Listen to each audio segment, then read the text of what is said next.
আসসালামু আলাইকুম সবাইকে।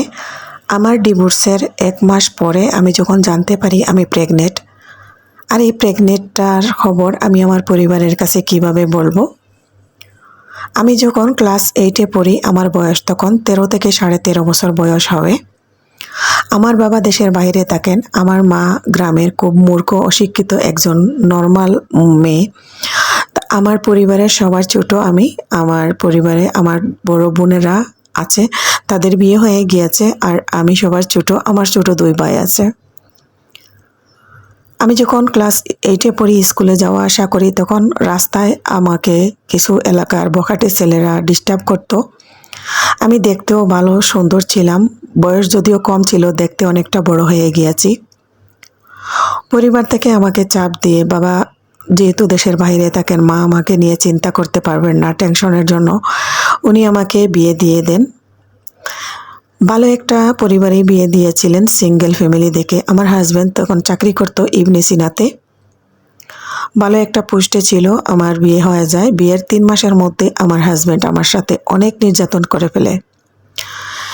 শুধু যৌতুক এবং টাকা এবং গাড়ি বাড়ি অনেক কিছু তার চাহিদা। আমার মা যতটুকু পারে ততটুকু ওরকে দেওয়ার চেষ্টা করেছে, এবং আমি যেহেতু পরিবারের ছোট মেয়ে, সবাই আমাকে সংসারের ওই যাতে আমি ভালোভাবে থাকতে পারি যা যা লাগে সবই ওরা দিয়েছে। তারপরেও নাসুরবান্দা সে আমার সাথে যা করছে, আমাকে অনেক নির্যাতন করে। তারপর আমি বাধ্য হয়ে আমার পরিবারের সাথে আলাপ আলোচনা করে আমি ডিভোর্স করে দেই বিয়ের 3 মাস পরে। বাস্তবে ঘটে যাওয়া একটা গল্প। এই গল্পটি আপনাদের ভালো লাগলে একটা লাইক দিয়ে আমার ভিডিওটি শেয়ার করে দিবেন আপনাদের ফ্যামিলি অ্যান্ড ফ্রেন্ডসদের সাথে। ডিভোর্সের পর এরপরে আমি যখন টের পাই আমি প্রেগনেন্ট, এই প্রেগনেন্সির এই জার্নিটা আমার অনেক কষ্টের ছিল। আর আমি এটা কিভাবে আমার পরিবারের কাছে বলবো? আমার পরিবার, আমার মা যেহেতু অশিক্ষিত মূর্খ, আমার বাবা বাইরে থাকেন, আমার পরিবার কিভাবে এটা মেনে নেবেন আমি বুঝে উঠতে পারছিলাম না, আর বলতেও পারছিলাম না। বলতে বলতে দেখা যায় আমার 2 থেকে 2.5 মাস প্রেগনেন্সি হয়ে গিয়েছে। তারপরে আমি হঠাৎ করে বমি করা শুরু করি। আমার মা তখন একটু একটু টের পাওয়া শুরু করলো। আমার মা জিজ্ঞেস করে, তোমার কি সমস্যা, কি হয়েছে? তখন আমি মাকে বললাম, মা আমার তো এইরকম সমস্যা। আমার মা গ্রামের মহিলা, আমার একজন ফুফু গ্রামের জড়িবুটি অনেক কিছু দেয়, আর গ্রামের মহিলারা জড়িবুটি ব্যবহার করে তাদের নাকি বাচ্চা নষ্ট করতে পারে।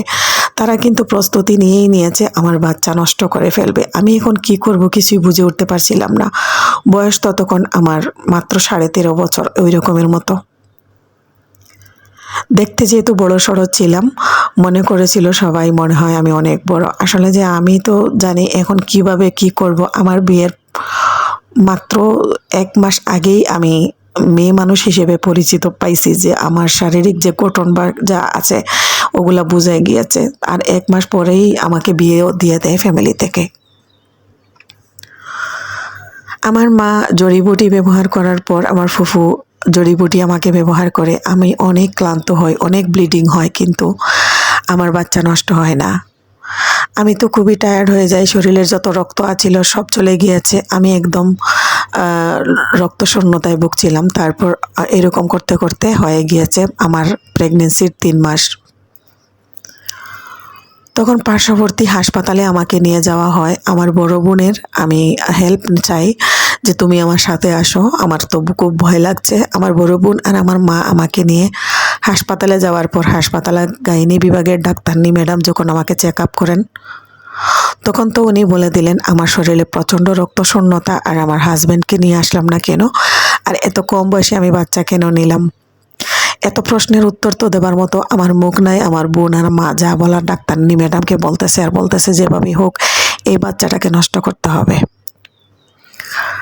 ডাক্তারনি ম্যাডাম এই বাচ্চা কোনোভাবেই নষ্ট করতে পারবে না। বাচ্চার প্রেগনেন্সির বয়স হয়ে গিয়েছে 3 মাস, আর হার্টবিট চলে আসছে, আর এই বাচ্চা নষ্ট করা যাবে না। এটা শুনে আরও টেনশনের মধ্যে আমি পড়ে গেলাম। আমি তো সেই কান্না, হাসপাতালের বেডে থেকে যখন উঠছি আমার মার মুখের দিকে তাকানো যাচ্ছিল না। আমার মা হয়তো বা আমাকে বিষ খাইয়ে মেরেই ফেলতে পারে। আমি কান্না করতে করতে বোনের গলায় যখন জড়িয়ে ধরি, বোন আমাকে সান্ত্বনা দিল, তুমি চিন্তা করো না, এই বাচ্চা যতদিন তোমার পেটে আছে এতদিন তোমার দায়িত্ব, তারপরে বাচ্চাটা আমি নিয়ে নেব। বাচ্চাটা যেমনই হোক, যেভাবেই হোক হবে তো, কিন্তু আমি এই কলঙ্কের দাগটা আমার লেগে যেতে পারে। এই বাচ্চার পরিচয় আমি কিভাবে দিব, যেহেতু আমি ডিভোর্সি, আমার ডিভোর্সের পর বাচ্চা হয়েছে। এমনিতেই তো আমাদের সমাজ খুবই খারাপ, একটা ডিভোর্সি নারীকে কোনোভাবেই তো পছন্দ করে না। একটা ডিভোর্সি নারী তো এমনিতেই সবসময় দোষ থাকে, অন্যায় না করলে অন্যায় থাকে, ভুল না থাকলেও ভুল হয়। বাড়িতে যাওয়ার পর আমার ভাইয়েরা জিজ্ঞেস করলো, কি করছো ওটা, মেডিকেল থেকে এসে কি করলা। আমার ভাইকে আমার বড় বোন কোনোভাবে একটু ইঙ্গিত দিয়েছে, আমার ভাই আর আমার বড় বোন, তারা বলছে যে কোনো টেনশন করার দরকার নাই, তারা আমাকে পাশে দাঁড়িয়েছে, তারা আমাকে অনেক মনে উৎসাহ দিয়েছে। আর আমি তো লজ্জায় আর বাঁচি না।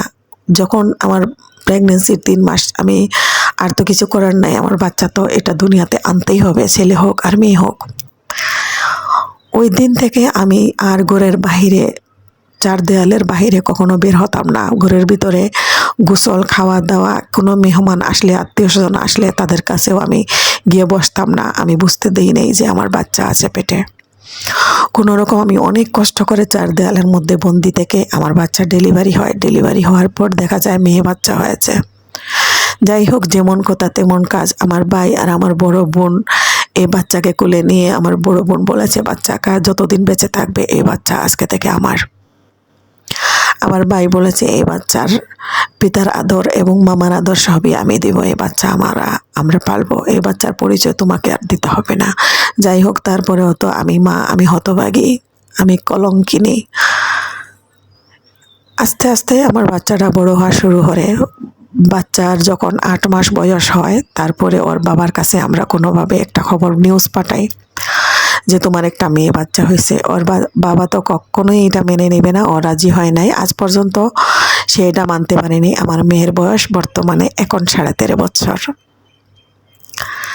মেয়ের বয়স যেহেতু 13.5 বছর হয়ে গিয়েছে, এখন বুঝতেছেন মেয়ে তো বড় হয়ে গিয়েছে, এখন ক্লাস 8-এ আমার মেয়েও পড়ে। মেয়েটা এত পরিমাণে সুন্দর হয়েছে, ওর বাবা তো একদম সাকিব খানের মতো প্রিন্সেস, কি বলবো, ওর বাবার মতো চেহারা হয়েছে, চোখগুলো সেই টানা টানা। এখন তো আমার মেয়ের জন্য সেই বিদেশি অনেক জামাইদের প্রস্তাব আসে। আস্তে আস্তে কিন্তু মেয়ের পরিচয় মানুষে জেনেও গিয়েছে। যতই বড় বোনে পালুক, কিন্তু আমার আত্মীয় স্বজন, চাচাতো ভাই, ভাই বোন, এইসব সবাই তো, মামা খালা, এরা তো জানেই। আস্তে আস্তে জানাজানি হয়েছে যে ডিভোর্সের পর আমার বাচ্চা হয়েছিল। শেষমেশ আমার চাচাতো ভাই আমাকে বিয়ে করেছে। এখানেও আমার আরও 2টা বাচ্চা আছে, ছেলে মেয়ে। তো আমি আমার মেয়েটাকে এখনও আমার কাছে আগলে ধরে রাখতে পারি না। মেয়েটা ওর মামার বাড়িতেই থাকে। আমার বড় বোন দেখাশোনা করে যতটুকু পারে। আমার মেয়ের জন্য সবাই দোয়া করবেন। আমার মেয়েটা যেন ভালো একটা জায়গায় পৌঁছাতে পারে। আজ পর্যন্ত তার বাবার কোনো পরিচয় নাই, বাবাহীন মেয়ে আমার।